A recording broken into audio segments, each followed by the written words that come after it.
Hey there, sign folks. Sean the Sign Guy coming back at you with part 3 of how to start a sign shop. And so today I'm going to go over to rent or buy your production space, or I guess where you do business or whatever. So stick with me, and that's what we're going to cover next.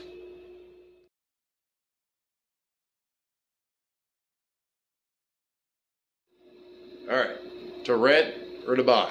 So obviously, starting off, I'm just going to say the funds are probably limited. I get it. Everyone's on a budget. And I'm not saying we, when we first started, I started off with secondhand equipment, and basically grew the business from there.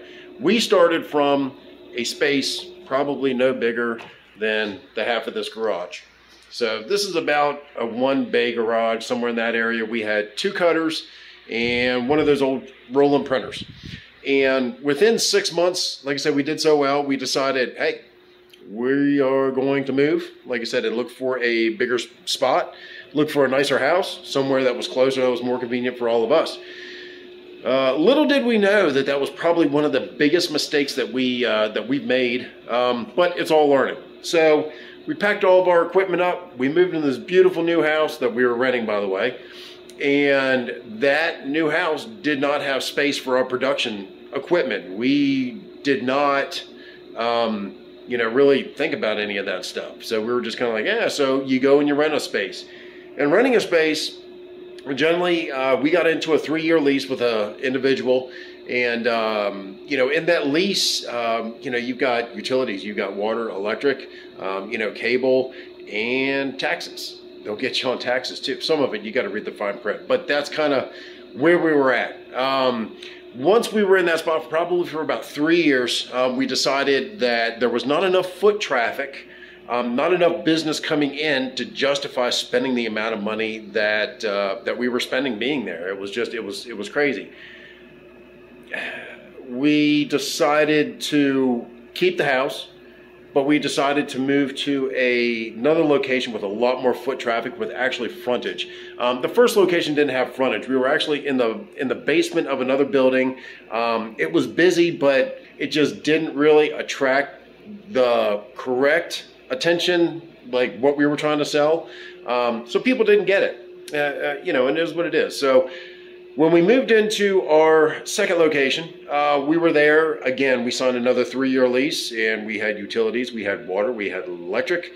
God, I can't remember what else we had. And we had his taxes too. And we had maintenance fees. So we had to pay parking lot maintenance fees. When it snowed, we had to pay a plow fee. When they changed the lights out in the parking lot, we had to pay that fee. And there were other people in the I guess in the mall area, the strip mall, and so it was all divided equally, but at the same time, it's just stuff like that just kind of sucks, So finally, the wife and I decided that we were going to buy our first piece of property. And one of the main criteria for buying that property was it needed to have a very, very big shop. Big shop where, we could do wraps, we can do vinyl, and, we wouldn't have to worry about all of that stuff. And I'm actually going to flip over here, and I'm going to show you the picture. So there we go. That's what we ended up buying. You can see down here by my thumb, that was our shop. You can see back here, this was our house. Nice pool in the background. And then my other little garage where I kept my boat and the rest of my junk. So it was about 2 acres, like I said, and I think we ended up spending, we got a heck of a deal on it. I think we ended up paying, $170,000 for it. The building, the shop itself was about 35 by 65, and it was great because that property was actually zoned 0, which means that it could be residential or it could be commercial, or you could combine the two. And so that was great. That was exactly what we were doing. So we were still legal within the criteria from what Maryland described as a true business, because we were still running as an LLC.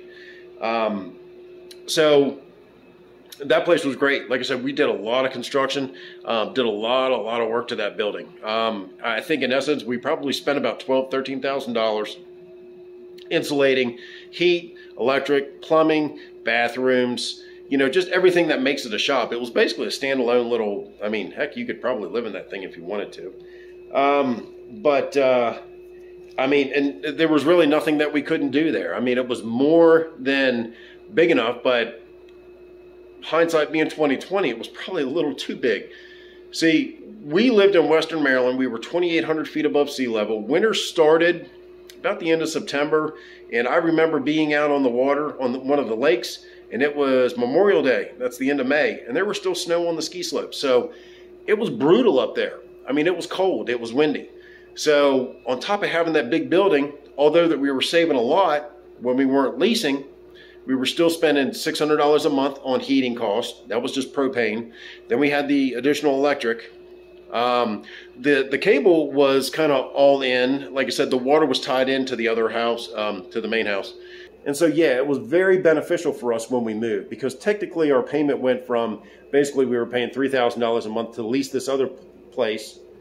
And then we moved, once we bought, we were paying less than, well, for the mortgage per se. Like I said, we were paying $1,000 to have your home, your shop, and everything right there on the same property. And we did have some utilities and stuff like that. But yeah, so that pretty much opened the door for a lot more profit. But then, you know, being in a rural area like that, we had suppliers that actually wouldn't deliver to us anymore. They would not travel, you know, up into the mountains to deliver substrate, which created another problem, which meant that then it actually came into play of me having to go pick material up, which basically took a day in itself on a good day. And then if you needed something, you know, it was always kind of a crapshoot. But yeah, so that's pretty much what happened with that. So once that shop, once we decided, the reason why we sold that shop is because there just was no business in there. There was no business. Running a legitimate legal business in the state of Maryland with employees is crazy expensive. I'm telling you, there were weeks that went by where we made zero income. You know, we had employees, we had overhead, we had utilities and payments, and all that stuff came first. There was weeks that we literally drew absolutely nothing. So the ultimate factor for us to move again was we had to be in an area where there was huge economic growth, that we were close to our suppliers, in the sense that if I needed ink, or if I needed a board, or if I needed paint, or if I needed, you know, whatever it is, sign related, vinyl, you know, I could just run down the road. Not run down the road per se. We live in the upstate of South Carolina, and we're very close to Greenville, and Greenville has just about every supplier, Grimco, Fellers, Piedmont Plastics, a lot of other sign suppliers where I could just go out, you know, and pick the stuff up. Now, they still deliver. I'm an impatient person when it comes to stuff like that. When I need it, I need it. I just go get it. It is what it is. It's not that I'm, you know, crammed with, you know, with a bunch of work. Moving location from Maryland to South Carolina. The one thing that we gave up that we were thankful for was the employees. Not to say that we didn't have great employees. Like I said, everyone was great. They did what they were supposed to do. But again, depending on what state that you're in, and having to carry that liability, workers' comp, and, you know, all that other, you know, paying in the Social Security and Medicare and all that other stuff, you as the employer, you know, you're responsible for all that stuff. So we decided to really, really downsize when we moved to South Carolina. We still knew that we needed a shop to do our work. I couldn't just quit. It's not time for me to retire quite yet, but I'm getting there, trust me. When we moved down, we were looking for a zone zero place that we could run our business and possibly have some walk-in foot traffic business. But to be honest with you, we missed out on so many properties. I think we bought what we have right now, sight unseen, at basically full asking price. And this was about 2.5, maybe 3 years ago, before the big boom went through.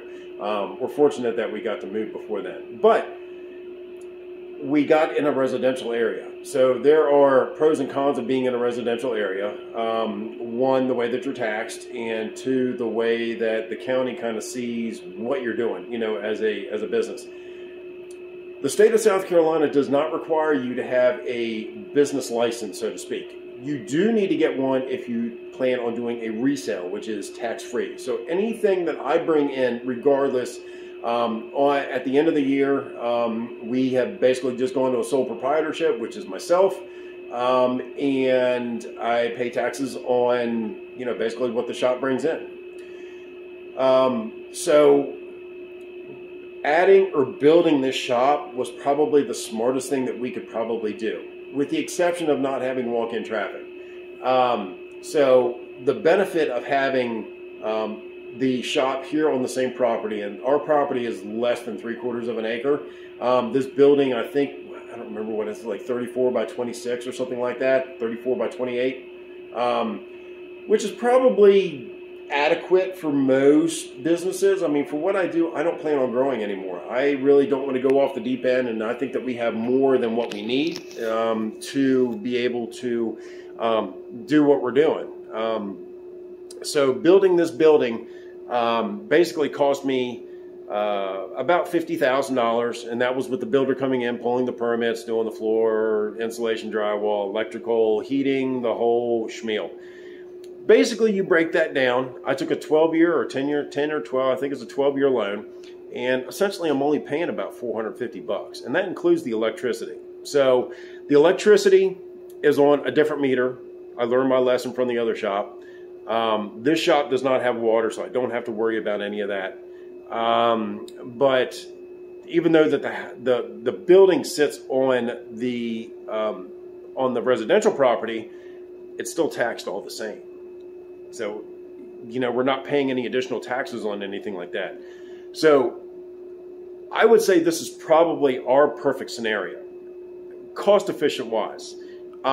If you're looking down the road, where to start, you know, how to get in. Generally, everyone's going to start from a bedroom. Then you got to go out to the garage if you can. If you're in an HOA, they're not going to let you do that. If you're residential, it might be a little different situation where you go out and meet your customers. But more than likely, you're going to look into more of a rental property or somewhere that you can actually set up. You know, there's good and bad with all that stuff too. You know, if you open up a storefront, you're going to have to be there 5 days a week, 8 hours a day minimum. It's very hard finding someone that's going to care about your business as much as you do. That's one thing that we've learned over the last 10 years. It's hard to put your trust in people that are just there to get a paycheck. Again, no one cares like you do. So again, when we had employees and we were on top of the world with doing all this production work and all this great stuff, things start kind of getting out of hand. I wasn't the sign maker anymore. I was basically the guy that went around putting out fires and delegating who did what, when, and where, and just making sure that everything ran, which was okay when every one of the other employees were kind of on the right path. But generally it was always, I don't know, 1 in 5 that was on the right path. So being where we're at now, this is the perfect situation for myself personally, because I work from home. I walk 20 feet, I'm into my shop. I can basically come and go as I please. I'm not obligated to be here any amount of time. Our costs are minimal. Internet is shared. Electricity is on a separate meter. The business makes enough to sustain itself whether I'm here or not, which is great because we still sell online. So, you know, there's a lot of pros and cons, and there's a lot of learning and stuff like that. So I hope that little trip down memory lane kind of helps you put things in perspective. There's not going to be a perfect answer as to where and how you start. Again, you just got to start somewhere. You start somewhere in the market, and your abilities will lead you in that direction. There are people that have great big shops, and more power to them. Just personally, it's not me. We've been there, done that. You know, that's not what I'm looking forward into the future. You know, I want to be comfortable. I want to work from home, and I want to work on things at my own pace. And that's what's important to me. So everyone has different goals and criteria for successful business. But personally, I think it comes down to the individual that's running the business. You know, and if that's what true happiness is, if that's what makes you happy, then life is fulfilled. You know, how much more do you really need? How much do you need specifically? That's going to be another topic. So I've jabbered on enough. I hope this brings some insight to, you know, if you're thinking about leasing, renting, buying, bottom line, buy it. If you can, I understand not everyone's in that situation, and I guarantee you when we started off, we were not in that situation. It took years of hard work and dedication to get to the point where we could afford to buy the things that we wanted and to live the way that we want to live. That's all I got for now, and I guess we'll see y'all next week. Later.